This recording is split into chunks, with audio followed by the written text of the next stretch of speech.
It's crunch time for seniors as college application deadlines are right around the corner. And the nice cross-country team enjoys early success with some impressive performances. Hello, and welcome to KEHS. I'm Braylon Thompson. And I'm Braden Crow. Thanks for joining us on this edition of Night Vision News. It's the time all juniors and seniors dread. People start asking the big question, what are your top college picks? Reporter Pierce Barano shares some insight from EHS college counselors to make things a little easier. It's that time of year again for college counseling where juniors and seniors are in the process of selecting their colleges. I asked Mr. Carter on what they should be doing. Here's what he had to say. So the process for seniors during the college application season is really hectic, as you can imagine. Anything ranging from writing their college essays to figuring out what they want to put on their resume to asking teachers for recommendations to just filling out the actual application. So every part of it is really busy, but our office is here to guide the students through the. So I'd say the perfect opportunity for juniors right now is visiting colleges.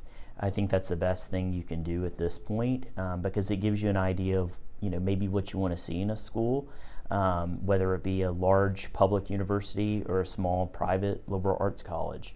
Each one has something very much to offer, but it's different in each school. So it takes you as the student to figure out what you want. I also asked Mr. Carter if underclassmen should be participating in the college experience. I would say at this point in time, really, if you're a freshman or a sophomore, it's a little bit too early to start worrying about the college process. However, if you are a junior, this now would be the time to start visiting colleges because in the spring you will have your junior conference with the parent and college counselor and the student. So that's an opportunity where you can express if you've seen a college campus you like, what you're kind of looking for in schools. So I would say right now it's just the time to really research and explore all the options out there. So we actually have probably about 100 college reps that visit our school each fall. This year is a little bit different because we are doing about half and half, meaning half of the college reps are doing a virtual visit and then half are coming in person. I'm Pierce Banner reporting for KEHS News. Back to you in the studio. Thank you, Pierce. Transitioning from virtual to in-person, Episcopal has brought back the club fair for students to interact with club founders as well as get a more in-depth understanding of what goes on in each club. KHS reporter Layla Mueller interviewed some of the students and the club starters on their perspectives. At Episcopal High School, clubs are a great way to get involved with the school and make new friends. Each year, the club fair rolls around for students to learn about the clubs and how to join them. Today, I interviewed several students on what they think about the club fair and what clubs they liked. So my club is the Baking Club, and the Baking Club is new to Episcopal this year. And the Baking Club will be there to create a friendly community for students to come together that love to bake and for students to learn to bake. So I think that the club fair will create great advertisement for the Baking Club.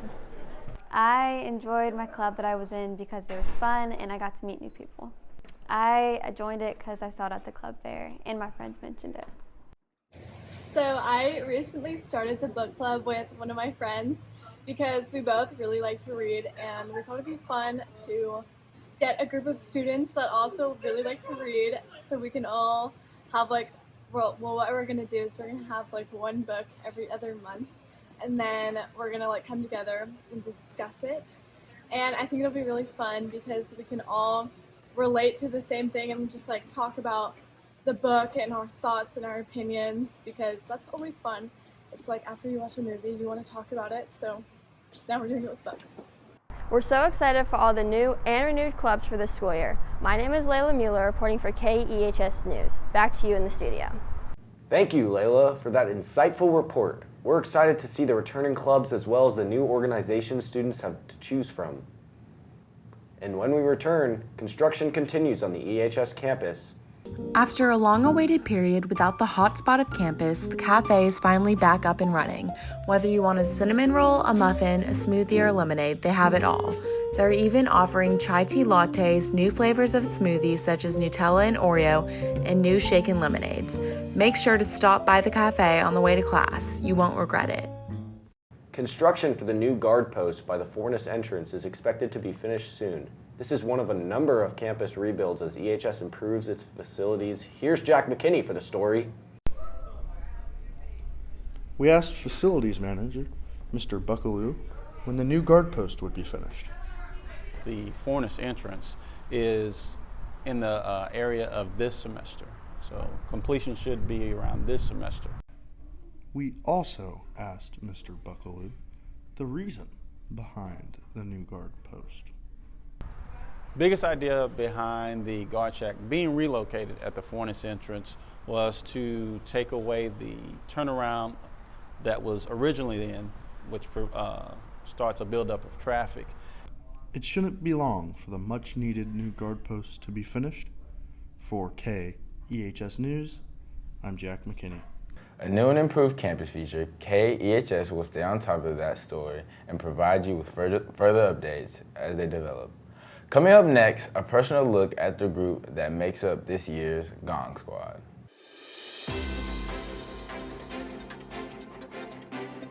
Why are people watching KEHS News? Because it's the right thing at the right time. Missed out on what's happening on campus? Find out the latest on Episcopal's only news program.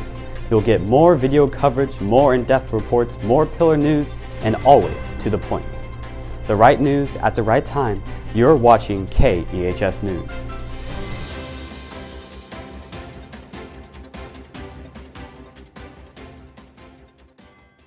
The EHS Gong Squad is a 4-member group that hypes fans at football and basketball games.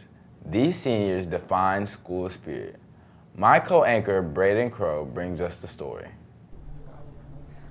Being a football player on the field, the Gong Squad brings so much energy and gets all the players on the field super hyped up and ready to play the game. And the student sections are always so lively. Hi, I'm a varsity cheerleader.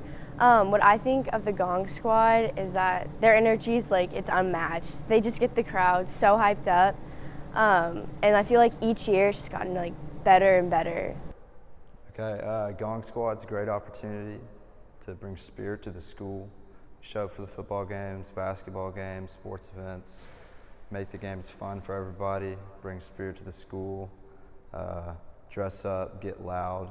It's actually a scientific correlation between how crazy you're dressed and how loud you are to success on the football team. But yeah, we just make it fun for everybody, make the teams win, go crazy, have a good time. Thanks for listening to our Gong Squad report and hearing in on Brady, Jackson, and Bella's opinions on the Gong Squad. Back to you in the studio. I enjoyed learning more about the squad and getting to hear their take. When we return, a look at the cross-country team. For all math lovers who are interested in wonderful, fun, and rigorous math contests and events and taking their math studies to the next level, Mu Alpha Theta is an amazing program that offers a variety of math modeling competitions, challenging contests, guest speakers, and much more. The Episcopal cross-country team has been very successful in its season thus far, and the KEHS sports team wanted to find out if there are any secrets to that success. Here's reporter Rashab Sharma with more on the story. We got the privilege of talking to Coach Michael, and he started the interview with what he looked for in a runner. Persistency. The main thing we look for is someone that is willing to show up every day at practice. That's the hardest part of practice. That's what we say. Getting up here at 6 o'clock in the morning and running, and as long as you keep showing up, you are going to get better. Cross-country freshman Benjamin Seaworth told us about how he felt about the season so far. It's going well. Everyone on the varsity team are getting really good times. We're improving a lot. The meets have been great. We have great runners on both the boys and girls side. The girls right now, they have been doing pretty good. They're ranked 7th in the state. That's in both private and public schools. The boys, we have a solid group of boys that are running about 17 minutes in the 5K, and we're pushing. We have 3 so far that have broken 17 minutes in the 5K. So I think they can be a top 5 team in the conference, which would be a step forward for us as a program for the boys.